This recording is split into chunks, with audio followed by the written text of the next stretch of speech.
smaller than we've had in the past couple of years. I don't know whether it's because people are confused that we're in a new spot or just, who knows? Hard to say. Hey, Ken. Yeah, I think so. But it's also kind of a different format. We've always had a dais. Gotta go down there like this. We've always done stuff with the dais and a lectern and stuff. And this is the first year we've done like the couch. Okay. And now it feels like we're like on, Jon Stewart show. Yeah. It's funny. But I'm enjoying it. And people seem to be getting stuff out of it. Those were like really astute questions in the last panel. It's like, oh, okay. These people actually are in the right place. It's really good.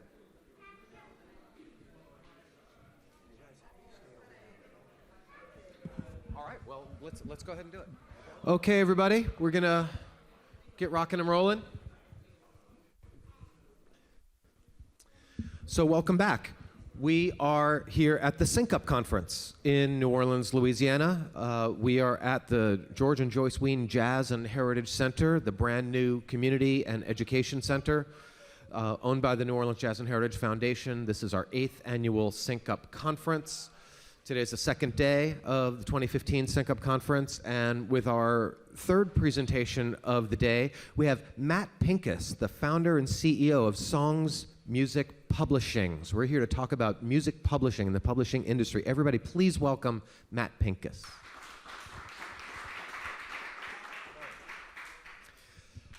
So use the microphone because we're webcasting. Yeah, I don't know if you were here for the booking agent panel that we did earlier, but it was great. Oh, thank you. So I started by asking some of the panelists, who are in the industry, they're booking agents, whether they really wanted to be a rock star. Uh-huh. And you actually did want to be a rock star, and you are a rock star. I mean, let's not put it past. Well, thank you, Scott. But you started as a musician. I did, yeah, I did. I didn't go to college right out of high school. I played in punk rock and hardcore bands in the late 80s. And you look so punk rock, I have to say. I look a little different these days, but yeah, you were in hardcore bands. I was in hardcore bands. Like you were a real headbanger. Yes. From the time I was about 15 until I was about 19, that's what I did. I went on tour and put out a couple records and live that life. Yeah, for sure. Wow. That's what got me into this business. Oh, we had a phone chat a couple of days ago, and I asked you this question. Like, I don't know a lot about your background, but I do know that you went to business school, and at the time you finished college, I mean, the world was wide open to you. You could have gone into any industry. You could have gone into advertising, automobile manufacturing, you could have, whatever. And you chose music publishing. I don't know that people necessarily think that, I mean, there's like this kind of catchphrase out there that all the money in music is in music publishing. So I suppose that's a better choice than going into, say, being a record label. But why music publishing? Why did you start a music publishing company? Well, music has been a constant throughout my life. Since I was about 15 years old, I've been interested in the music industry in one way or another. And I say to people often that music sort of saved my life on a couple of occasions. I had a difficult time when I was a really young kid and got myself into some trouble, and it was actually straight edge hardcore that got me out of that and put me on a path. And then being in a band, the thing about hardcore was that it was all DIY. We did everything ourselves. We had our own record companies, our own promotion companies, our own publicity companies, and it really taught me the music industry. It gave me the building blocks of a career. So music has been a constant, important ingredient in my life, since I was a really young kid. When I came out of business school, I did have, some other career options. And I could have probably switched to, management consulting, financial services, something like that. But I have a You could have been a stockbroker. Yeah, I could have, but I have a stamp collector's fascination with music. And I think, when you run a business, you have ups and downs. And, there are times when it's not all glamorous and easy. And, I think it's really important to have a tactile passion for the thing that it is you're doing.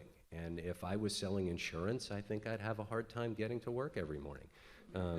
And so for me, music was that constant, and it kept me interested, and it's allowed me to do all sorts of things that I never imagined I would do. You could have gone to work for a music publisher. You could have tried to get a job at, Well, I did. Oh. I worked at EMI, Okay. and I had a corporate job there. My job was to try to buy the Warner Music Group. So I was at the. So you were like in the mergers and acquisitions department. I was a functionary in that department. I was responsible for coordinating the effort in one part of the business.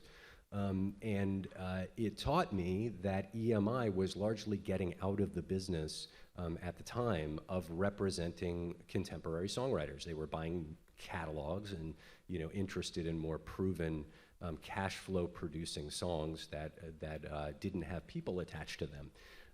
But they weren't actually taking chances on young songwriters. And a light bulb kind of went off in my head saying, well, if EMI, which was the biggest company in the industry, was not actively signing writers, then probably the same thing was going on at Universal and at Warner and at Sony. And lo and behold, that's what was going on. So when the Warner deal fell apart, I was kicking around at EMI with not a whole lot to do. And I started looking at how many writers I could get in touch with and form relationships with. And so I actually started my company, I probably shouldn't say this, but I started my company at EMI and began doing deals with mostly young, working contemporary songwriters. And that's still what I do. It's the only thing I do. When you started the company, what did you think? I mean, you probably know this better than most of us do, because music publishing is still very mysterious to people, even people that are like conversant with terms like mechanical royalties or whatever. The publishing business, it's complicated business. It's still very mysterious.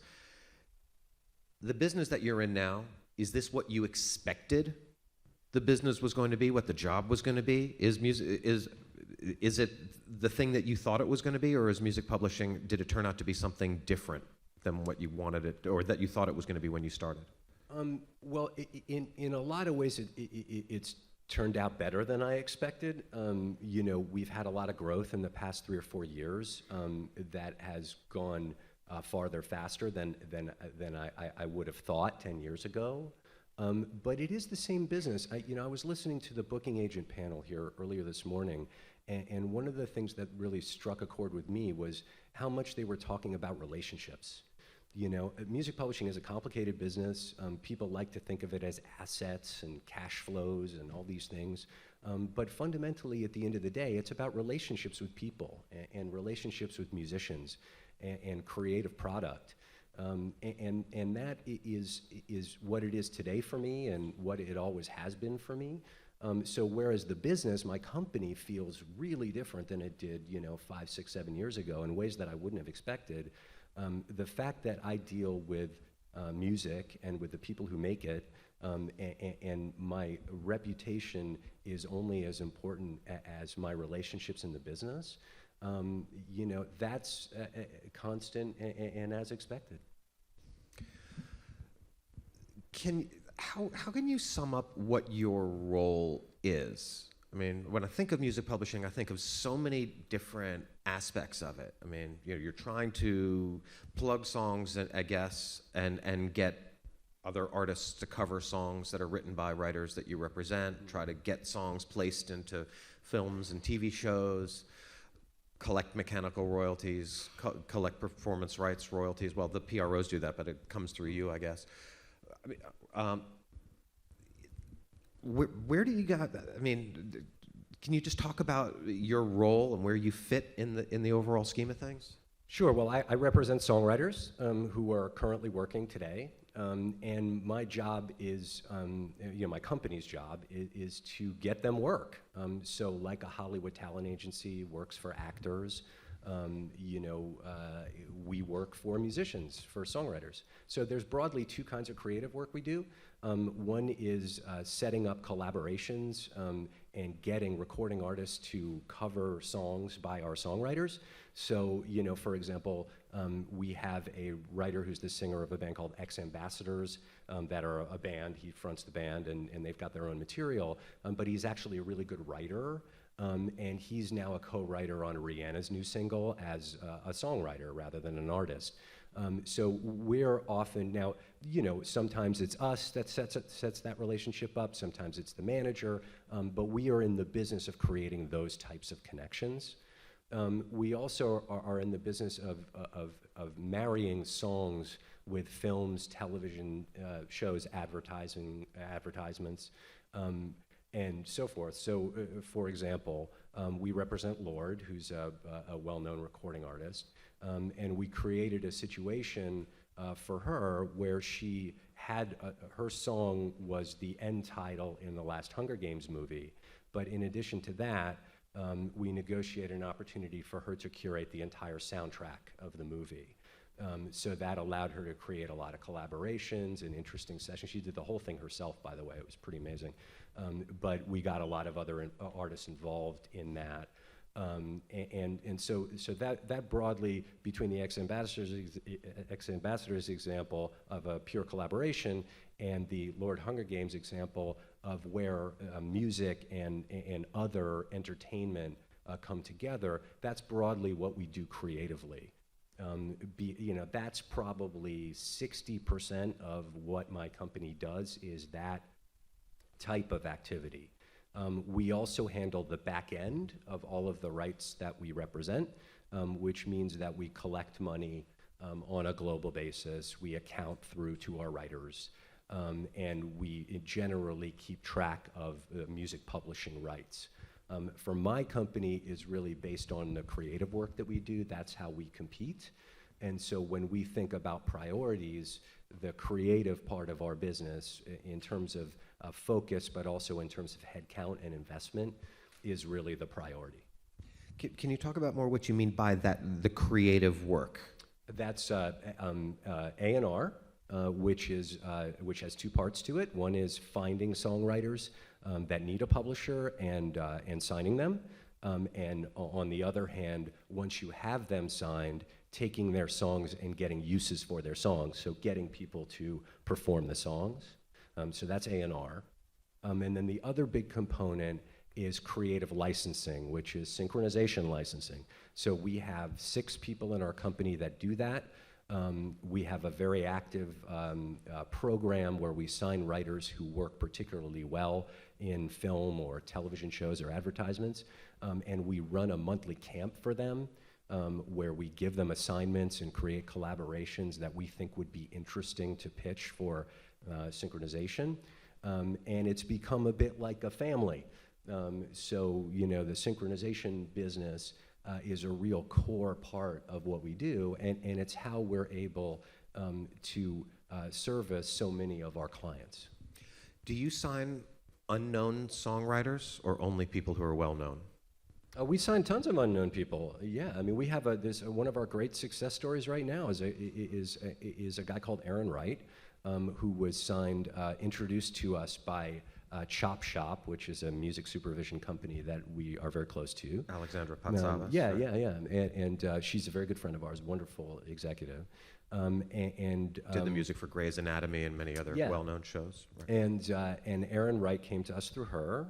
And he is a young songwriter trying to earn a living, writing music at a very early stage in his career, but wrote great songs for film and TV. So we signed him up, and he just got a big break because he wrote one of the songs in the show Empire that Courtney Love covered. On Empire? And on Empire, yeah. Well, okay. And the album, I believe, was the first television soundtrack to debut #1 on the top 200. So that opened up a bunch of doors for him, and now he's got some real cuts. So we've. Is he an artist as well? He's an artist, but he's mostly a writer. So does he have a record deal? Are you trying to get him a record deal? He's mostly writing for other people now. But we've got a bunch of co-writes going for him now, not just for synchronization, but also for, for legitimate, real pop stuff. Can we talk about hip hop and Sure. music publishing? Because when I talk to groups of students, the first question is always, well, I'm a rapper and I want to make music, but I have lots of samples in my music. Or I'm a rapper and I create my own songs and I have my own sound collage.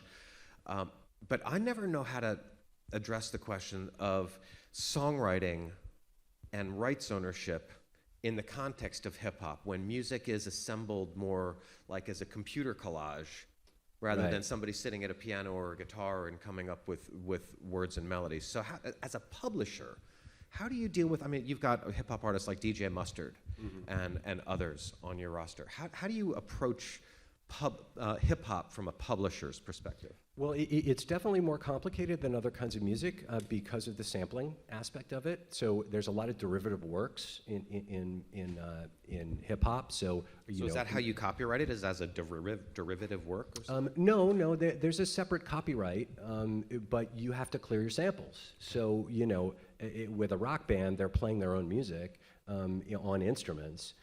So there's no third party that you have to get a clearance from. On hip hop, sometimes on a hip hop track, you can have 13 or 14 writers because of the amount of sampling that's going on. And so I think one of the most important things for songwriters who are interested in hip hop, and that really comes in two forms.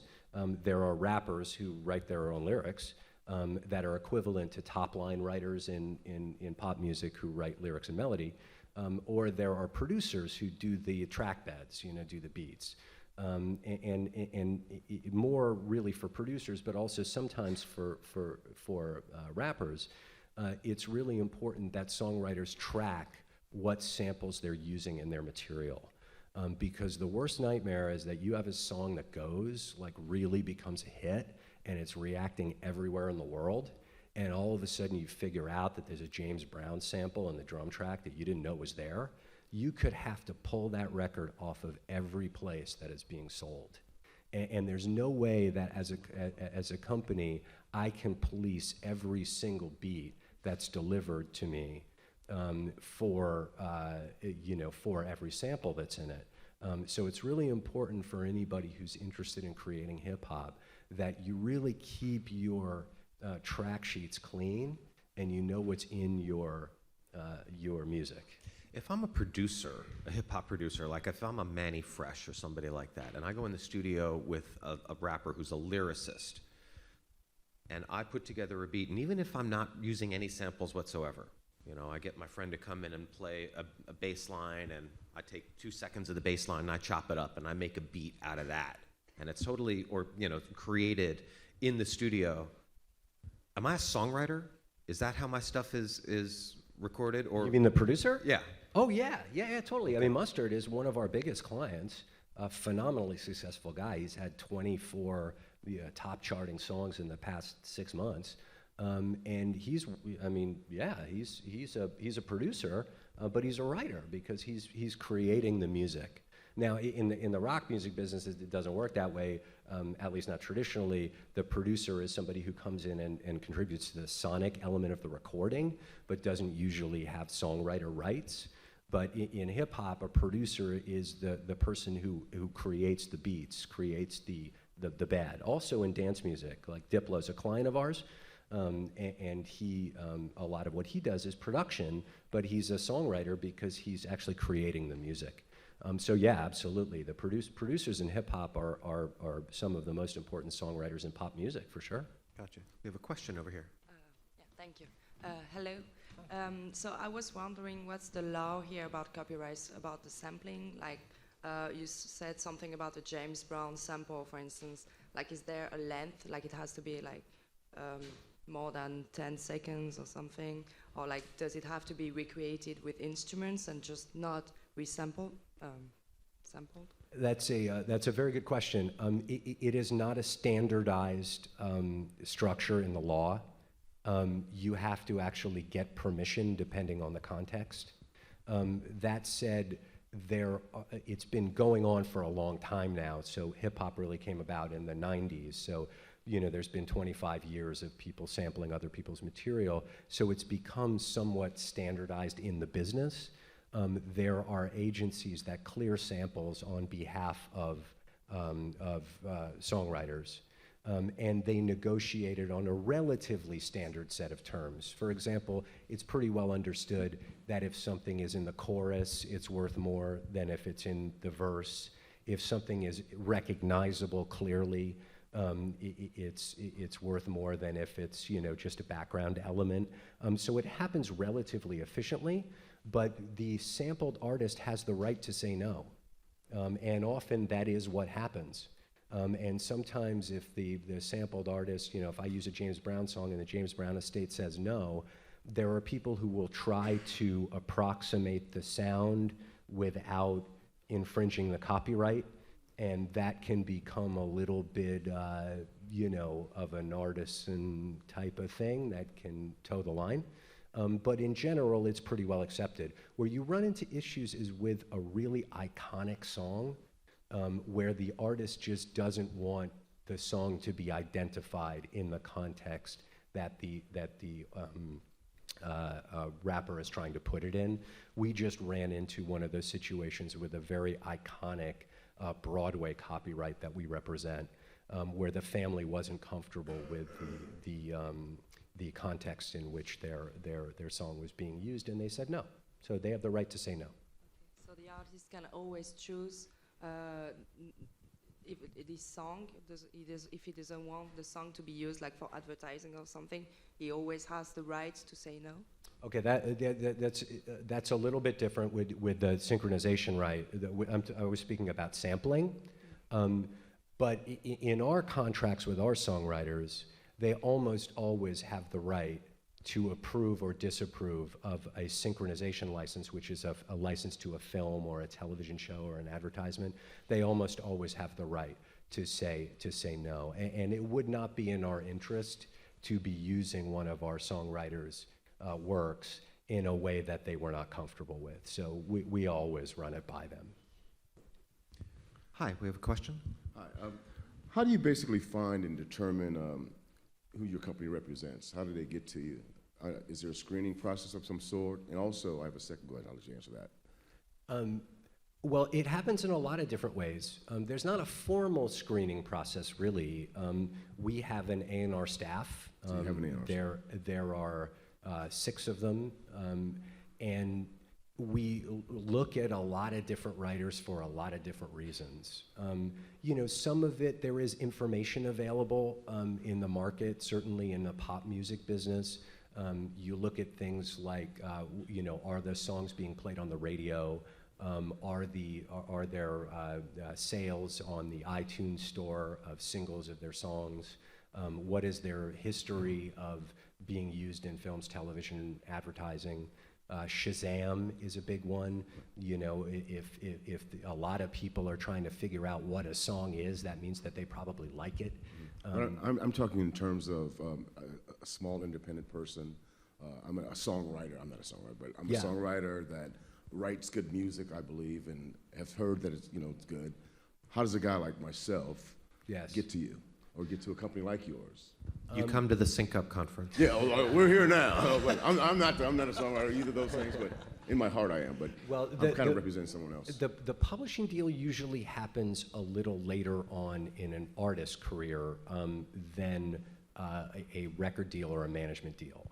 And that's usually because the contracts that we do, the relationships that we have with writers are usually best for the writer and for the publisher when there's a sense of the value of the songs in the market. You don't want to do a publishing deal too early in general. And for us, it's often better for us to see how a songwriter's works are performing in the market before we sign somebody up, because we invest so much time in working with our clients that we want to make sure we know exactly where we're trying to take them. As a songwriter who's interested in getting your work used, I think it's really important to get your music out there. And when you're getting your music out there, so that means the internet makes, there's a lot of challenges that the internet brings about in the music business, but there are also a lot of benefits. And one of the things is you can make your music available and in a lot of different low-cost ways. And you can track what's happening with it. So, for example, it's really important to have a Bandcamp page, a SoundCloud page, a YouTube page that aggregates all of your stuff. Make sure your music is out there. Now, when you're doing that, make sure, and I know sometimes this is hard for musicians and songwriters and artists to hear, but really focus on what is your best material. Don't put everything you have out there. If somebody sends me their material and they send me 15 songs, you're not pointing me to where you think your shiniest penny is.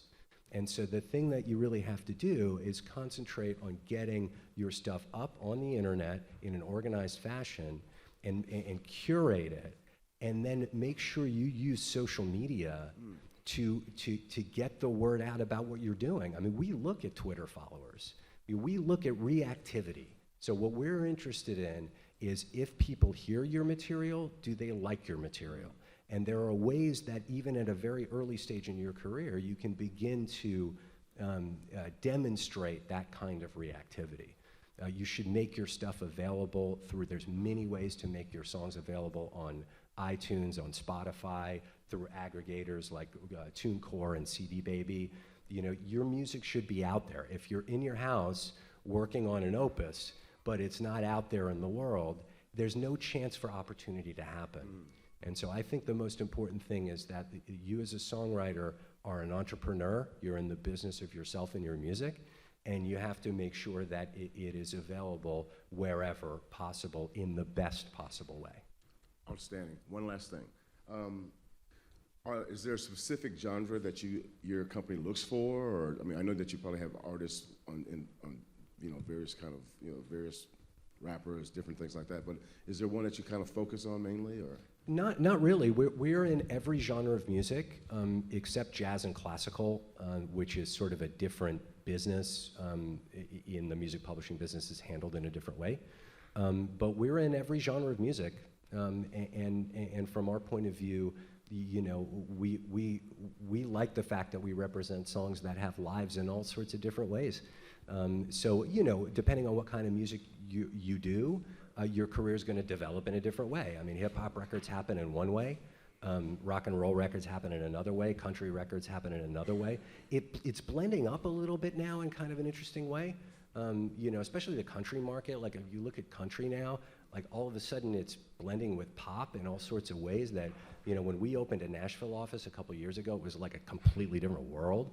And now it's like, it's starting to cross over a lot more, but still, country records have country lives, and hip-hop records have hip-hop lives, and a lot of it's driven by radio format, and we like the fact that we're in all that. We're in the business of good music.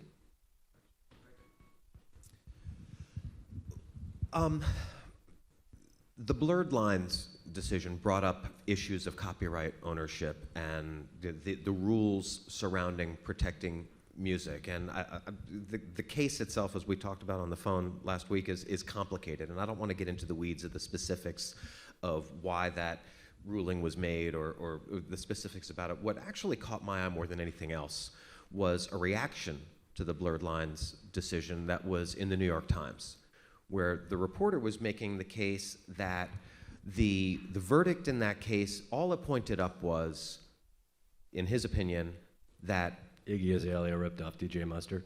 That's well, yes, but the other point was that it was a decision defending an outmoded copyright framework, and that by having a copyright standard that is based on sheet music, we are ignoring the way music is made today. And really the question ultimately comes down to can you as a publisher protect the rights of a songwriter when people are going and ripping off their sound all the time? And so you brought up the Iggy Azalea and the DJ Mustard, which actually, if you wouldn't mind, Tony, do we have that Iggy Azalea clip? Can you play a second of it?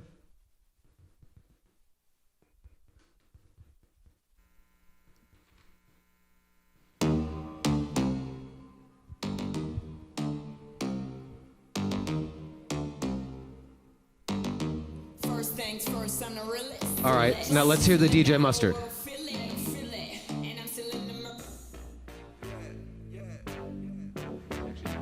Mustard was at it.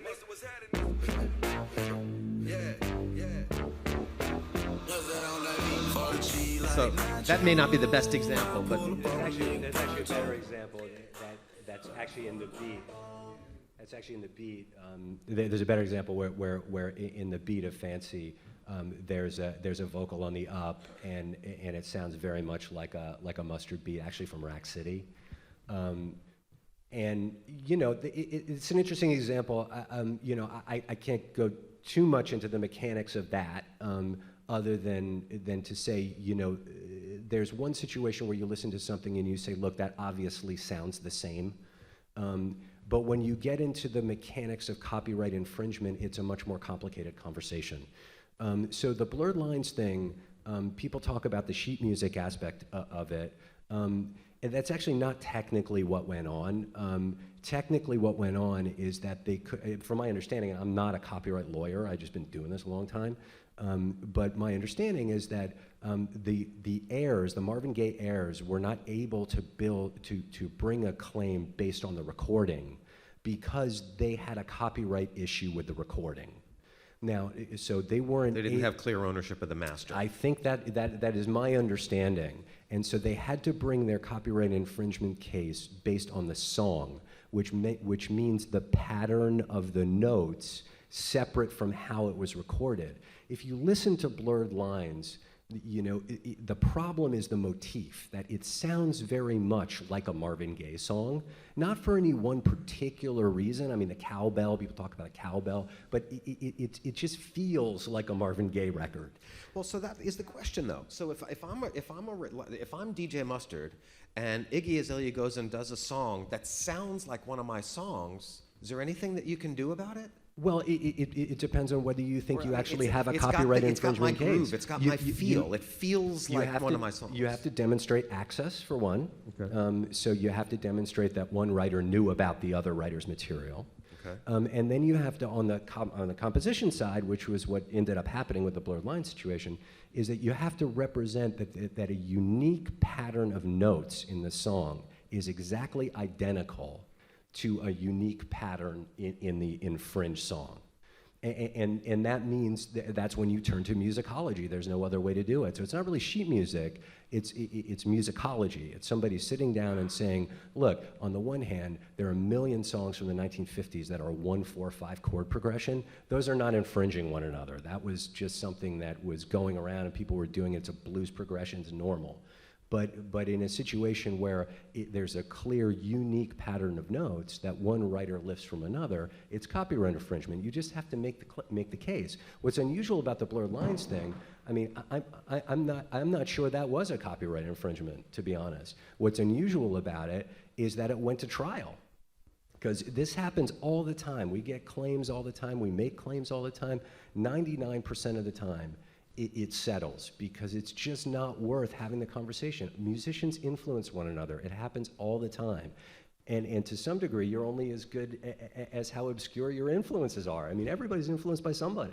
So if I owned the master to the Marvin Gaye song, and somebody comes along and makes another record that feels like one of my songs, may not have the same exact melody, may not have the same chord progression, but it feels like one of my songs. Should I be able to prevent somebody from making a song that feels like one of my songs? Well, the law traditionally doesn't go on feeling. Right, and I So, think the Times writer was saying that it should. You'd have to make a case that the specific elements of the recording were copied, in effect. I mean, you know, records sometimes feel the same. You know, there's records that are made that are influenced by bands 20 years ago that have the same vibe of a Led Zeppelin record. But that doesn't mean thinking that Lenny. How many times has Lenny Kravitz ripped off the hi-hat sound of Led Zeppelin records?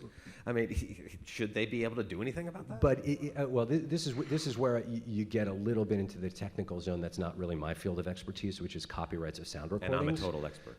You know, exactly what the legal bar is for a copyright on a sound recording, I'm not totally sure, to be honest.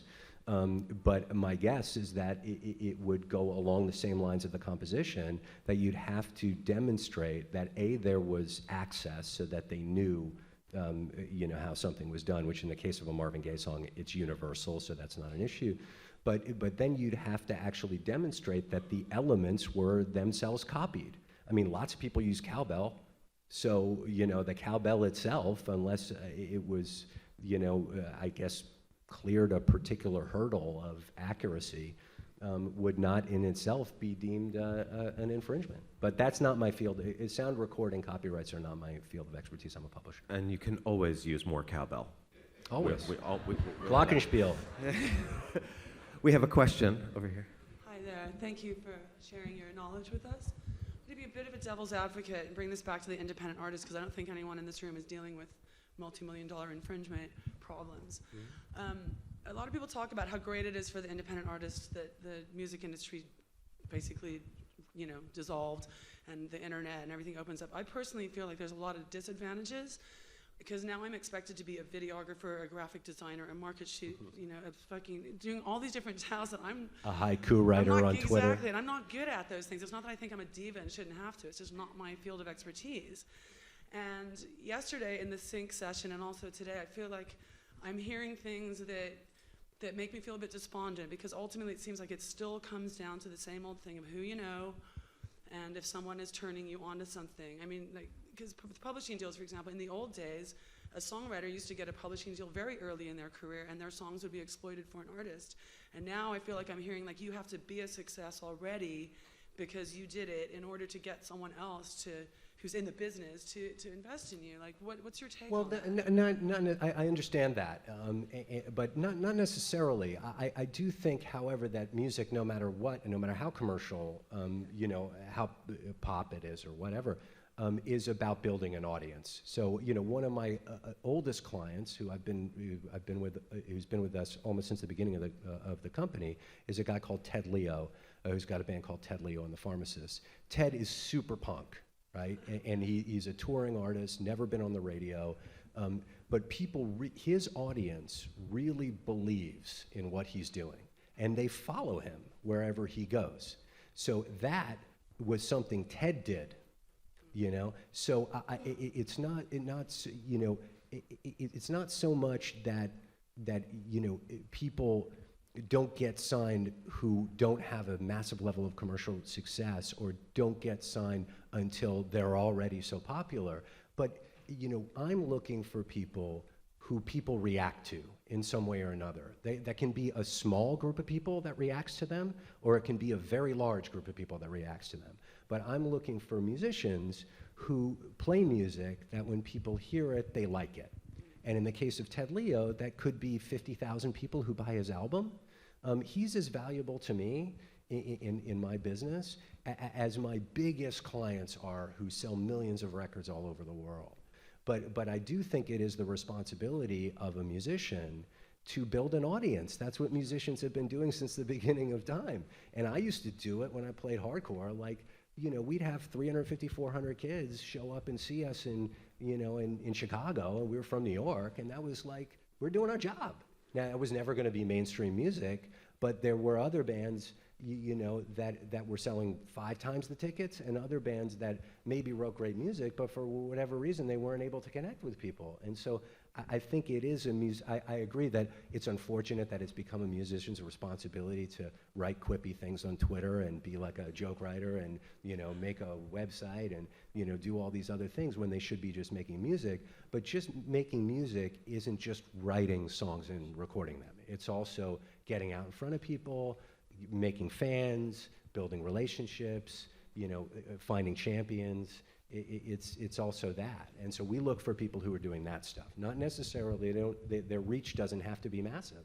We have 350 writers, and a lot of them are people who just, barely make a living doing what they're doing. But we help them make more money than they otherwise would.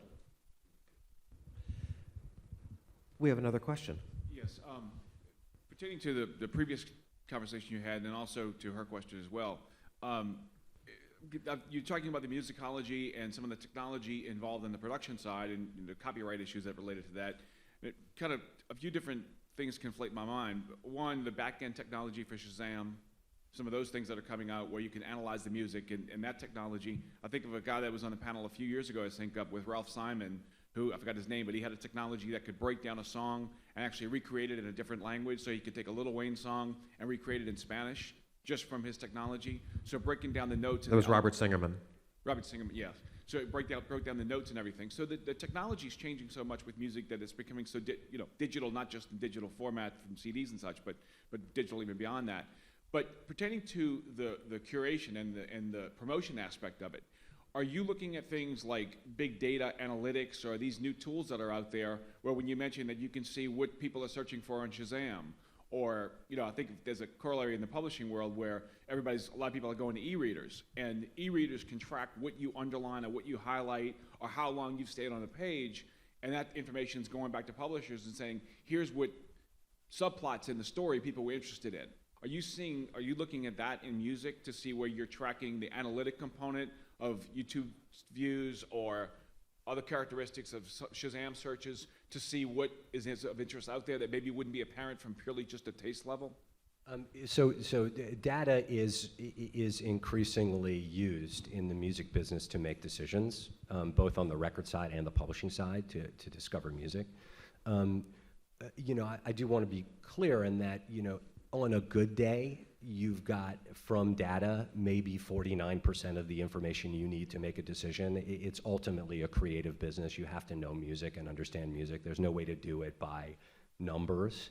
But data can be very helpful in making a decision. What we look for is data that measures reactivity. So that less than sort of consumer behavior or momentum type of data, how many page views you have on the internet is less interesting to us. What's more interesting is if people hear your song, do they like your song? So Shazam is a really interesting one because Shazam is like, we signed Lord, right? Royals was out. And it wasn't what it is now, but it was on its way. And one of the big data points was that it was the #1 Shazam song in the United States. So that means that people didn't know who Lord was at the time, but they were hearing the song, and the first thing they did was like, oh my God, what is that? And they took an action based on their interest in the song to find out what it was. That tells us that if they hear it, they like it. The other example of that is we know where songs are added on the radio. So we know if one of our writers has a song that gets added to WHTT in Philadelphia, right? So we look then at the iTunes. iTunes gives information by market about how many singles it's selling. So if we know that a record is played on a radio station in Philadelphia, and then we see the same day that record's being played, that the sales increase in Philadelphia on iTunes, we know that when people hear it, they like it. And so that type of information is useful as an ingredient in making decisions about investing in songs. But again, I want to be clear that anybody who's trying to do this business by numbers is going to die a painful death. Because ultimately, at the end of the day, it's music, and music happens when music happens, how music happens, and it's just, that's the way it goes.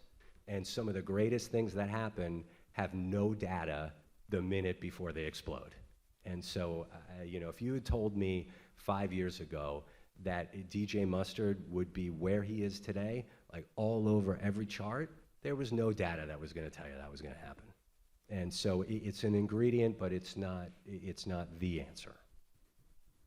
Do we have any other questions for Matt? No? Okay. Well, we could dive into Spotify and all that stuff, but I have a feeling that that's probably just more high-level artist stuff. That's not grassroots stuff. So we're just going to go to Jazz Fest.